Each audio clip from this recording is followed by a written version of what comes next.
Assalamualaikum warahmatullahi wabarakatuh. Kali ini kami akan menjelaskan mengenai hasil dari mini riset wawancara kami.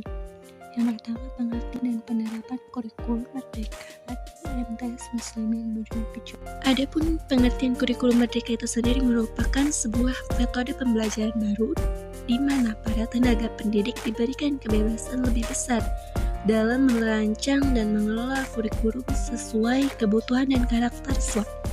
Adapun proses pengambilan penilaian dalam pembelajaran fikih dengan adanya metode kurikulum baru tidak begitu memberikan banyak perubahan, masih sama pada seperti di masa kurikulum 13, yaitu dengan mengambil nilai dari hasil pengetahuan sehari-hari, praktik ibadah, kehadiran, serta hasil dari nilai uji kompetensi peserta didik itu sendiri.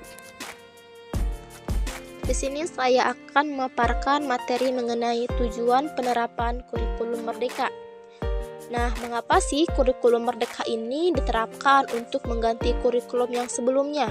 Karena kurikulum Merdeka Belajar dilatar belakangi oleh adanya hasil program for International Student Assessment atau PISA yang menunjukkan bahwa 70% siswa berusia 15 tahun berada di bawah kompetensi minimum dalam memahami bacaan sederhana atau menerapkan konsep matematika dasar. Skor PISA ini tidak mengalami peningkatan yang signifikan dalam 10-15 tahun terakhir. Selain itu, terdapat kesenjangan besar antar wilayah dan antar kelompok sosial ekonomi dalam hal kualitas belajar yang diperparah dengan adanya pandemi COVID-19 lalu. Nah, kemudian Kemendikbudristek melakukan penyederhanaan kurikulum dalam kondisi khusus atau disebut kurikulum darurat untuk memitigasi ketertinggalan pembelajaran atau learning loss pada masa pandemi. Hasilnya, dari 31,5% sekolah yang menggunakan kurikulum darurat menunjukkan penggunaan kurikulum darurat dapat mengurangi dampak pandemi sebesar 73% untuk literasi dan 86% untuk numerasi. Kemudian efektivitas kurikulum dalam kondisi khusus ini semakin menguatkan pentingnya perubahan rancangan dan strategi implementasi kurikulum secara lebih komprehensif. Untuk mendukung visi pendidikan Indonesia dan sebagai bagian dari upaya pemulihan pembelajaran, kurikulum Merdeka atau yang sebelumnya disebut sebagai kurikulum prototip kemudian dikembangkan sebagai kerangka kurikulum yang lebih fleksibel sekaligus berfokus pada materi esensial dan pengembangan karakter dan kompetensi peserta didik. Nah, kurikulum ini juga merupakan langkah terobosan untuk membantu guru dan kepala sekolah mengubah proses belajar menjadi jauh lebih relevan, mendalam, dan menyenangkan, sehingga peserta didik dapat lebih mudah untuk memahami pembelajaran yang dilakukan. Nah, tidak hanya itu, adapun tujuan penerapan kurikulum ini diantaranya untuk membuat sekolah dan pemerintah daerah memiliki otoritas untuk mengelola sendiri pendidikan yang sesuai dengan kondisi di daerahnya masing-masing, untuk membentuk SDM yang berkualitas unggul dan berdaya saing tinggi, menyiapkan bangsa untuk menghadapi tantangan global, untuk menguatkan pendidikan karakter melalui profil pelajar Pancasila. Yang terakhir, untuk menjadi kurikulum baru yang sejalan dengan tuntutan pendidikan abad ke-21. Dalam pembelajaran, penerapan kurikulum Merdeka memiliki beberapa manfaat. diantaranya yang pertama ada pengembangan kemandirian siswa. Manfaatnya yaitu kurikulum merdeka memberikan kebebasan kepada siswa untuk mengatur pembelajarannya sendiri, sehingga meningkatkan kemandirian siswa. Selanjutnya, yang kedua mendorong keberagaman dan inklusif.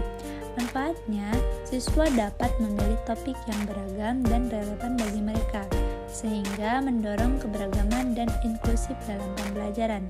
Lalu yang ketiga, pengembangan keterampilan abad ke-21. Manfaatnya, siswa dapat mengembangkan keterampilan abad ke-21 seperti kreativitas, kolaborasi, dan pemecahan masalah melalui kurikulum merdeka. Lalu ada memperkuat pemahaman dan retensi informasi. Manfaatnya, dengan kebebasan memilih topik yang diminati, siswa dapat memperkuat pemahaman dan retensi informasi. Selanjutnya, penciptaan ruang pembelajaran yang positif. Manfaatnya, implementasi kurikulum merdeka menciptakan ruang pembelajaran yang positif, menyenangkan, dan inklusif. Lalu, ada mengubah sistem pendidikan menjadi lebih baik. Manfaatnya, kurikulum merdeka membawa perubahan positif dalam sistem pendidikan baik bagi siswa maupun guru. Selanjutnya ada fleksibilitas bagi pendidik. Nah, manfaatnya memberikan fleksibilitas bagi pendidik dalam merancang pembelajaran sesuai dengan kebutuhan pelajar dan kondisi satuan pendidikan. Selanjutnya, meningkatkan kualitas hubungan guru dan siswa. Manfaatnya, kurikulum merdeka meningkatkan kualitas hubungan antara guru dan siswa serta mendorong siswa untuk menjadi lebih kritis, kreatif, dan termotivasi dalam pembelajaran. Dengan kurikulum merdeka, siswa dapat mengembangkan kemandirian, keterampilan abad ke-21 dan memperkuat pemahaman mereka, sementara guru memiliki fleksibilitas dalam merancang pembelajaran yang sesuai dengan kebutuhan siswa.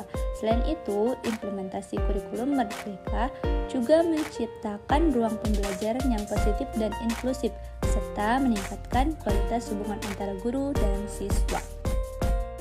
Kurikulum Merdeka Belajar sebagai inovasi pendidikan terkini di Indonesia diharapkan meningkatkan kreativitas dan kemandirian siswa. Meskipun demikian, implementasinya membawa dampak negatif yang perlu diperhatikan sebagai berikut. Yang pertama, adanya ketidakjelasan pemahaman materi. Kebebasan siswa memilih mata pelajaran bisa mengakibatkan ketidakjelasan pemahaman materi karena fokus pada bidang tertentu dapat mengabaikan aspek lain dan dapat mengurangi kedalaman pemahaman. Yang kedua, ada tidak meratanya ketersediaan sumber daya. Nah, kurikulum ini tidak selalu disertai peningkatan ketersediaan sumber daya karena siswa yang memilih mata pelajaran kurang didukung sumber daya bisa mengalami kesenjangan atau juga memperburuk ketidaksetaraan pendidikan. Dan yang terakhir itu ada tidak keseimbangannya pembagian waktu.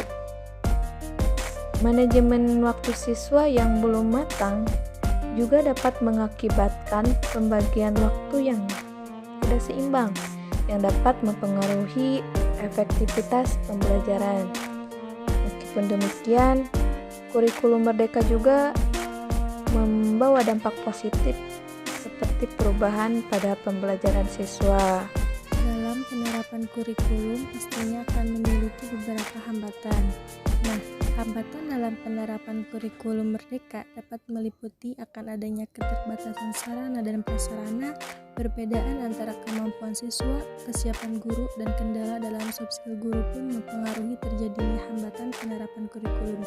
Selain itu, perbedaan dalam kemampuan belajar siswa dan kendala dalam soft skill guru juga mempengaruhi implementasi kurikulum merdeka. Untuk mengatasi hambatan ini, perbaikan sarana dan prasarana, peningkatan kesiapan dan pemahaman guru, serta mengembangkan soft skill guru diperlukan. Dengan demikian, upaya untuk mengatasi hambatan-hambatan ini diharapkan dapat mendukung efektivitas penerapan kurikulum merdeka di sekolah. Berdasarkan penelitian kurikulum merdeka di MTS, dapat disimpulkan bahwa implementasi pendekatan ini memberikan dampak positif pada keterlibatan siswa dalam pembelajaran. Siswa menunjukkan peningkatan minat dan motivasi belajar, serta kemampuan berpikir kritis. Kurikulum merdeka di MTS juga terbukti efektif dalam mengembangkan keterampilan kreatif dan pemecahan masalah. Meskipun demikian, ditemukan beberapa tantangan seperti perlunya peningkatan dukungan guru dan fasilitas pembelajaran. Oleh karena itu, disarankan untuk terus meningkatkan pelatihan guru, mengoptimalkan sumber daya, dan menyesuaikan kurikulum merdeka dengan kebutuhan kontekstual MTS guna mencapai hasil pembelajaran yang optimal.